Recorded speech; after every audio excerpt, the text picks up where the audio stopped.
Assalamualaikum warahmatullahi wabarakatuh. Selamat pagi anak-anak. Bagaimana kabar kalian hari ini? Semoga kita semua selalu diberikan kesehatan. Nah, anak-anakku, sebelum melakukan kegiatan pada hari ini, mari kita berdoa terlebih dahulu. Berdoa, mulai.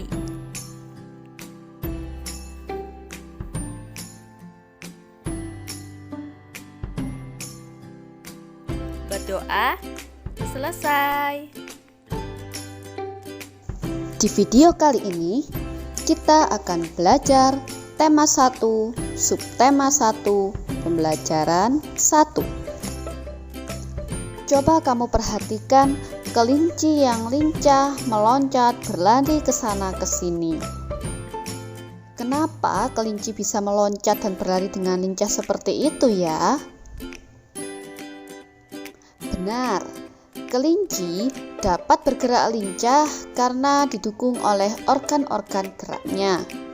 Pada dasarnya, organ gerak kelinci serta hewan lainnya hampir sama dengan organ gerak manusia. Tanpa organ gerak, kita tidak bisa melakukan kegiatan apapun. Pada pembelajaran ini, diharapkan kalian dapat menyebutkan alat gerak hewan dan manusia dengan benar, kemudian menentukan ide pokok setiap paragraf dalam bacaan secara tepat, mengembangkan ide pokok menjadi sebuah paragraf secara runtut, dan menyebutkan pengertian, fungsi, dan cara menentukan ide pokok bacaan. Nah, sekarang mari kita membaca teks yang berjudul Organ gerak manusia dan hewan, kemudian menemukan ide pokoknya.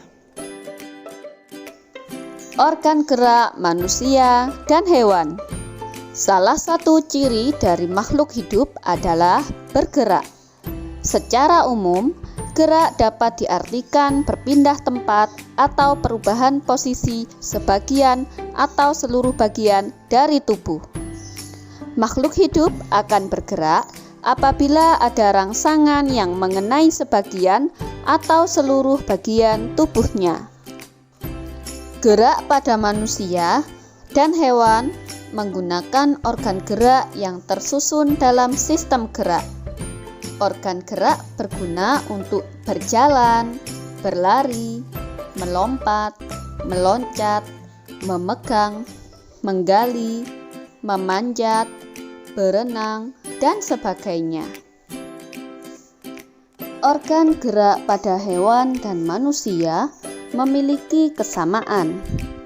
Alat-alat gerak yang digunakan pada manusia dan hewan ada dua macam, yaitu alat gerak pasif berupa tulang dan alat gerak aktif berupa otot.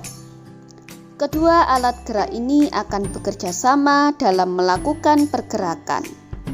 Kerjasama antara kedua alat gerak tersebut membentuk suatu sistem yang disebut sistem gerak. Tulang disebut alat gerak pasif karena tulang tidak dapat bergerak dengan sendirinya. Tanpa adanya alat gerak aktif yang memengaruhi tulang, maka tulang-tulang pada manusia dan hewan akan diam dan tidak dapat membentuk alat pergerakan yang sesungguhnya. Walaupun merupakan alat gerak pasif, akan tetapi tulang mempunyai peranan yang besar dalam sistem gerak manusia dan hewan.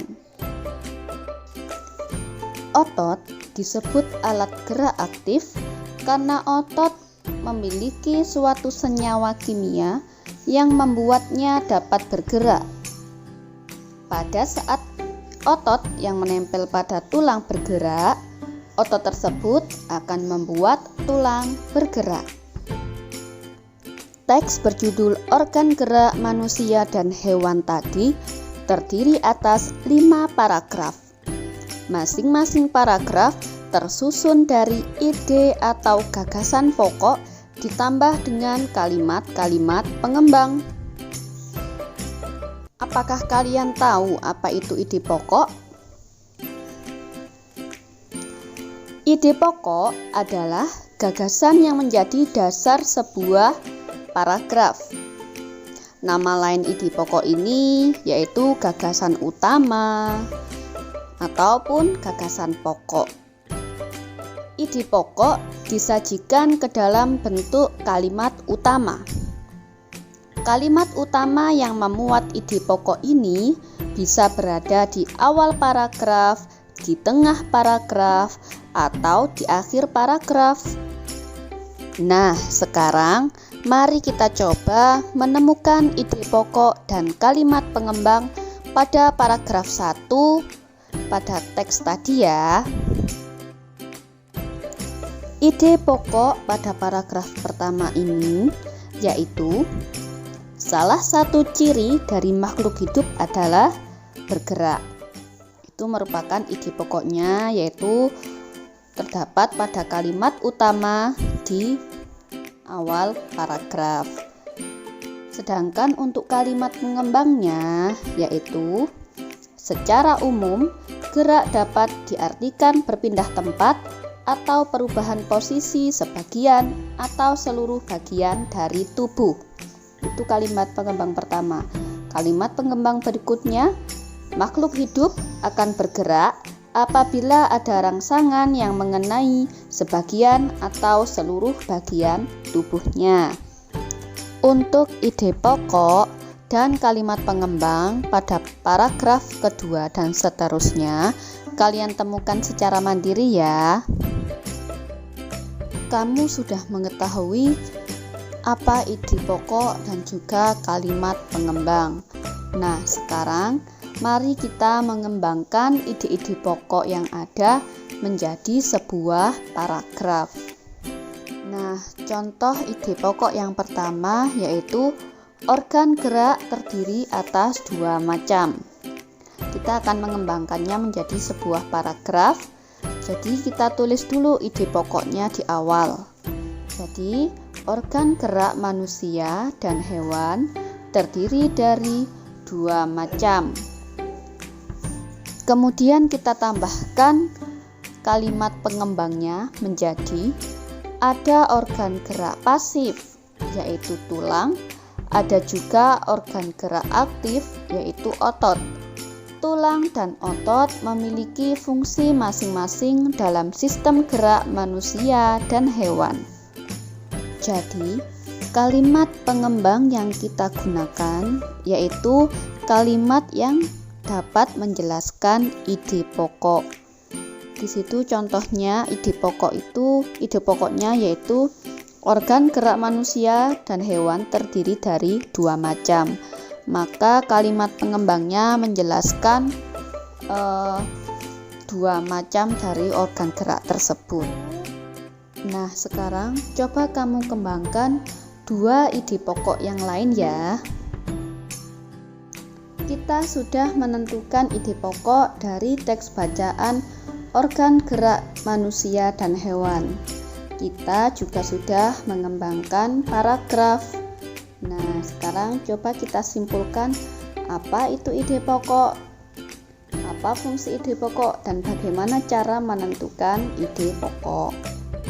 Yang pertama yaitu pengertian ide pokok. Ide pokok yaitu ide atau gagasan yang menjadi dasar atau pokok pengembangan sebuah paragraf. Yang kedua yaitu fungsi ide pokok. Fungsi ide pokok yaitu menjadi dasar pengembangan paragraf. Yang ketiga yaitu cara menentukan ide pokok.